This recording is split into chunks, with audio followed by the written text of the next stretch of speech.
Ustazah Aisyah mau Oh, Masya bertanya. Allah. Ya. Suami saya sering sakit kepala berat. Pernah sampai dirawat di rongsen tapi tidak apa-apa. Tapi ada darah tinggi. Selain darah tingginya, mungkin apalagi ya pemicunya? Ya, sakit kepala ini memang paling nomor satu biasanya hipertensi ya, apalagi hipertensi yang kronis yang sudah lama, kemudian tinggal ini tadi, hipertensi kan sudah ada obatnya ya, cuman kadang-kadang kita minum obat hipertensi karena harus setiap hari. Nah, di sini keteraturannya ini penting banget, satu. Nah, kedua, yang bikin sakit kepala lagi yang sering tidak terdeteksi dengan alat-alat pemeriksaan adalah sinusitis.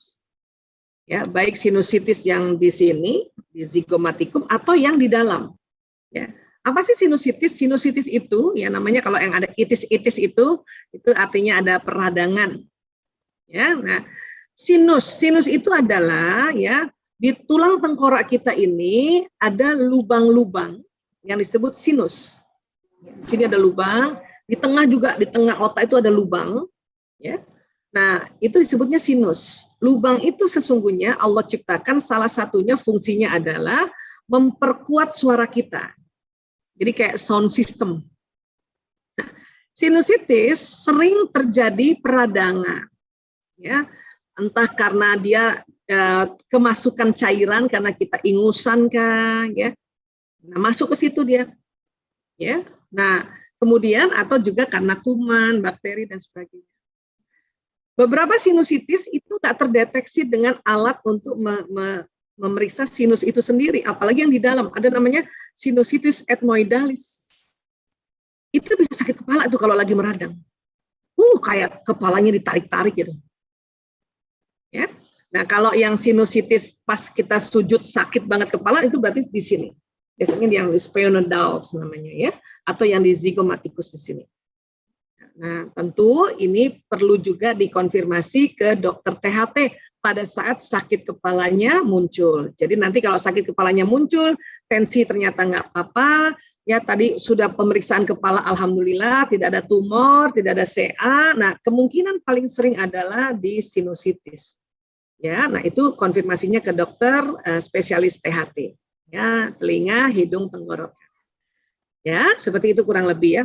Di luar masalah pikiran-pikiran ya. Ya, itu juga bisa bikin sakit kepala pikiran-pikiran. Betul-betul. Baiklah. Ini pertanyaan selanjutnya dari Ibu Karyaningsih. Bu Aisyah, alhamdulillah ya. Saya mendapat kesempatan merawat ibu saya sampai usia 95 tahun. Allahu Akbar. Dan sekarang merawat ibu mertua di usia 87 tahun. Masya Allah. Yang akan saya tanyakan, 3 bulan ini ibu mertua saya tidak sholat, mungkin karena suka ngompol, jadi enggan. Padahal sebelumnya selalu standby sholat setiap waktu. Kalau saya ingatkan, langsung pakai mukena. Terima kasih. Ya, ibu mertua tadi berapa? 87 tahun. Oh, Allahu Akbar. Jadi 3 bulan ini sudah tidak sholat, mungkin karena suka ngompol. Jadi enggan. Demikian. Ya. Tadi kita sudah sepakat ya, tadi udah beberapa pertanyaan tentang usia-usia yang sangat lanjut ini ya.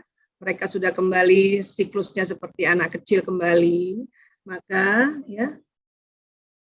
Oh, ya, anakku Mas Priyo kasih tahu mungkin demensia frontal Bu katanya. Ya. Ya, temporal katanya di daerah sini ya. Nah, tapi sekali lagi ini adalah kajian umumnya adalah di usia 80 tahun ke atas ini memang kita kembali men-treatment mereka atau mendampingi mereka sebagaimana anak kecil kembali. Jadi harus diulang-ulang. Ya. Banyak di antara kita berpikir harusnya semakin tua usianya semakin dia bisa mandiri dong. Enggak gitu. Ada di titik mereka kembali siklusnya. Ya, bahkan seperti bayi kembali. Nah, kita ingatkan aja. Ibu, dan ingat ya, kayak anak kecil ya. Ayo sholat Bu. Aku ngompol. Ya, nah pampersnya aku ganti ya. Ya, kalau misalnya beliau misalnya enggan untuk pergi wudhu ya sudah. Tayamum aja Ibu. Ini pegang aja dinding atau bawahnya tempat tidur. Ibu usap. taruh di muka 1 kali, Ibu usap, dituntun terus lagi. Ya, aku pakein mukena ya Bu. Sholatnya nggak apa-apa, duduk aja atau tidur aja. Ya sehari 5 kali lah. Itu lagi bakti kita. Apalagi mantu yang lakukan itu, Allahu Akbar. Sekali lagi, cuman kadang-kadang kita harus dengan sadar, rela dan ridho untuk ya menginvestasikan waktu kita. Ya.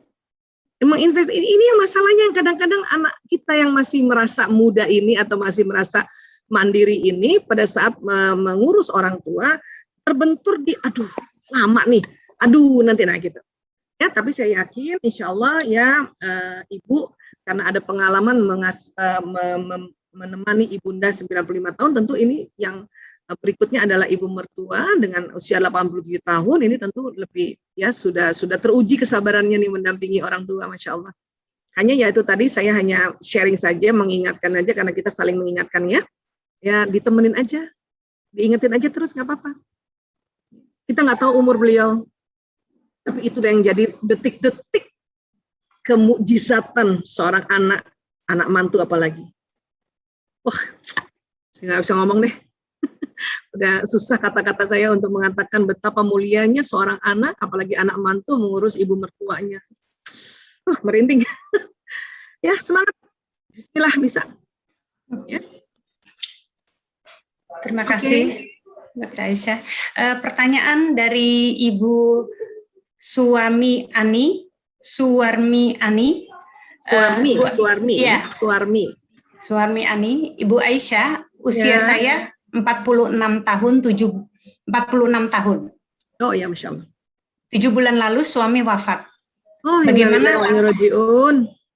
Bagaimana langkah kita membawa organ tubuh bahagia dan jangan sedih karena masih keingetan terus, walau sudah diisi dengan kesibukan urus keluarga, kerjaan, dan ibadah.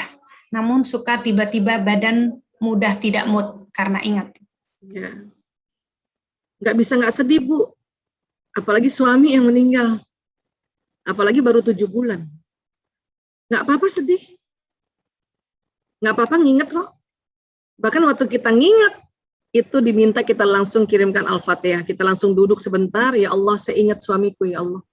Ila ruh, sebut namanya yang lengkap, Fulan bin Fulan Al-Fatihah, hadirkan wajahnya. Karena saat itu juga, ya ruhnya ibu, Allah ya memberikan apa ya istilahnya ya, jadi kayak ada rezeki dari istrinya yaitu Al-Fatihah dan salawat dan doa Allahumma firlahu warhamhu wa'afi wa'fu.